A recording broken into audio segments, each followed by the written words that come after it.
வணக்கம் தமிழா. Railway recruitment போர்டிலிருந்து நம்ம எதிர்பார்த்த ஒரு முக்கியமான அப்டேட் என்னென்னு பார்த்தீங்கன்னா, குரூப் டி அதாவது லெவல் 1 இந்த தீர்வுக்கான எக்ஸாம் டேட் எப்போ சார்னு சொல்லிட்டு நம்ம நிறைய நாள் கேட்டுக்கிட்டே இருந்தோம். ஸோ அதற்கான அஃபிஷியல் அனௌன்ஸ்மெண்ட்டாக எக்ஸாம் டேட் அனௌன்ஸ் பண்ணிட்டாங்க. ஸோ அதாவது எக்ஸாம் என்றைக்கு ஸ்டார்ட் ஆகுதுன்னு பார்த்தீங்கன்னா நவம்பர் 17th ஸ்டார்ட் ஆகுது. டிசம்பர் லாஸ்ட்டு வரைக்குமே தேர்வு நடைபெறும் அப்படின்னு சொல்லிட்டு எக்ஸாம் டேட்டை பற்றி ஒரு ரிவீல் பண்ணிட்டாங்க, அஃபிஷியலாகவே அனௌன்ஸ் பண்ணிட்டாங்க.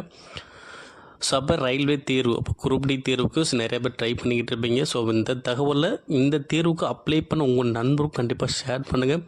இன்னும் கிட்டத்தட்ட ஒரு 2 மாதத்துக்கு மேலே இருக்குது. ஸோ அந்த 2 மாதம் நம்ம கரெக்டாக கவர் பண்ணி படித்தோம் அப்படின்னா நல்லாவே நம்ம ஸ்கோர் பண்ண முடியும். ஸோ கொஷின்ஸ் எப்போயுமே பார்த்தீங்கன்னா 100 கொஷின்ஸ் பார்த்தீங்கன்னா கிட்டத்தட்ட நீங்கள் ஒரு 75க்கு மேலே அடித்தாலே கண்டிப்பாக நம்ம என்ன பண்ணுவோம், கண்டிப்பாக செலக்ட் ஆயிடுவோம். ஏன்னா இதற்கு அடுத்த லெவல் ஃபிசிக்கலுமே இருக்குது, ஓகேங்களா. ஸோ அது எலிஜிபிலிட்டி தான். பட் ஆனால் ரிட்டன் எக்ஸாம் நல்லா நம்ம ஸ்கோர் பண்ணுறதுக்கு பிளான் பண்ணிக்கணும். ஸோ படிக்கணும், ப்ராக்டிஸ் பண்ணணும், ரிவிஷன் பண்ணணும். ஸோ இதை கண்டினியூவாக பண்ணிக்கிட்டே வாங்க. ஸோ இது வரைக்கும் படிக்காதவங்க கூட இந்த 2 மாதம் இந்த ஒரு தேர்வுக்காக மெனக்கெட்டு படித்தோம் அப்படின்னா கண்டிப்பாக நம்ம கிளியர் பண்ண முடியும்.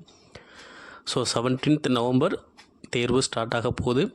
டிசம்பர் லாஸ்ட் வரைக்குமே நடக்க போகுது. ஸோ இதற்கான ஹால் டிக்கெட், அதுமாதிரி எக்ஸாம் சிட்டி, எக்ஸாக்ட் டேட் இதெல்லாம் பார்க்கணும். ஒரு 10 டேஸ்க்கு முன்னாடி, ஹால் டிக்கெட் 4 டேஸ்க்கு முன்னாடி நமக்கு எடுக்க முடியும்.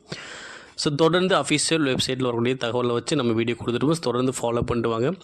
மேலும் இது போன்ற ரயில்வேஸ் தொடர்பான அப்டேட்ஸ்களை பெற நம்முடைய தமிழ் IAS சேனலை சப்ஸ்கிரைப் பண்ணி வச்சுக்கோங்க. நன்றி.